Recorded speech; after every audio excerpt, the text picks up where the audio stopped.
তিন শ্রেণীর মানুষ আল্লাহর জিম্মেদারিতে থাকে, তার দেখাশোনা আল্লাহ তাআলা করেন।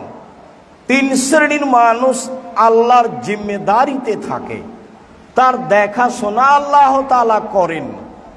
এক, খারাজা গাজিয়ান ফি সাবিলিল্লাহ, যে ব্যক্তি আল্লাহর পথে যুদ্ধ করার জন্য বের হয়, ফাহুয়া দামিনুল আলাল্লাহ, সে আল্লাহর জিম্মেদারিতে থাকে। হাত্তা ইয়াতাফাহু ফাইদখিলাহুল জান্নাহ, তাতে যদি তার মরণ হয়ে যায় আল্লাহ তাকে জান্নাত দিয়ে দিবেন।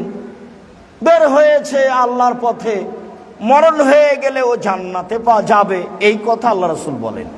তারপরে বলেন ওয়ায়ারুদ্দাহু, যদি আল্লাহ তাকে ফিরিয়ে দেয় তাহলে ফারাজা বে আজরিন ও গনিমা, ফিরে আসবে অনেক নেকি নিয়ে, গনিমত অর্থ সম্পদ নিয়ে ফিরে আসবে, অনেক নেকি নিয়ে, অর্থ সম্পদ নিয়ে।